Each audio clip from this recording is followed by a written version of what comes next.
Wisconsin, I'm announcing that I will not be running for a third term. I'm so humbled to be your governor. This is the best job I ever had.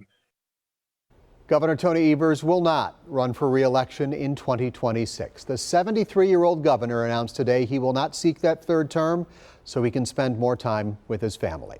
We have team coverage at 5. We'll begin with our chief political reporter, Charles Benson, live at an event in Brown Deer where Governor Evers is making an appearance. He's still on the job, Charles.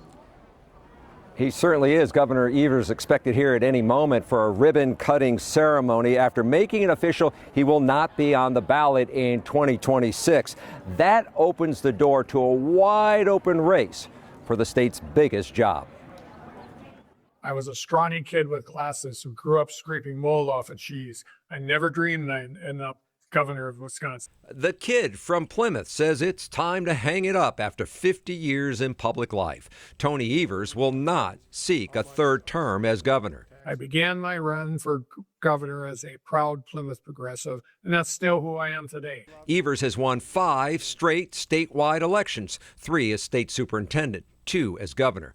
But the 73-year-old says it's time to spend more time with his wife, Kathy, who he has known since kindergarten, his 3 adult children, and 9 grandkids. For 5 decades, my family has sacrificed to give me the gift of service. They're my world, and I owe it to them to focus on doing all the things we enjoy and love doing together.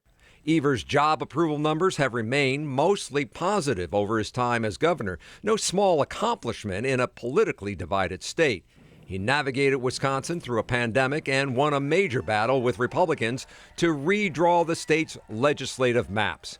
Most Democrats wanted him to run again in a recent Marquette Law School poll, but slightly more than half of all voters did not.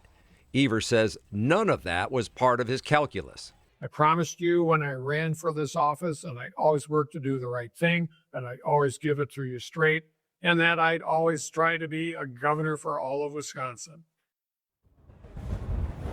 So if not Evers, who wants the job? Here's the potential list in no particular order. You have Josh Kaul, the Attorney General, Sarah Rodriguez, the Lieutenant Governor, Sarah Godlewski, who is Secretary of State, and State Senator Kelda Roys. By the way, all 4 of those are in their 40s. And then you have what I call the 3 guys from Milwaukee, David Crowley, the county executive, who also will be here today with the governor for this ribbon-cutting ceremony, Cavalier Johnson, the mayor of Milwaukee, and then Mandela Barnes, who was his first lieutenant governor. On the Republican side, you've got 2 names so far, Waukesha County Executive Josh Schulman and New Berlin business owner Bill Berrien. So, Steve, I would say right now it looks like it could be a more crowded primary on the Democratic side than the Republican side. Been a while since we had one of those, a competitive Democratic primary for governor in Wisconsin. Charles, you got a busy year ahead of you. Thank you so much.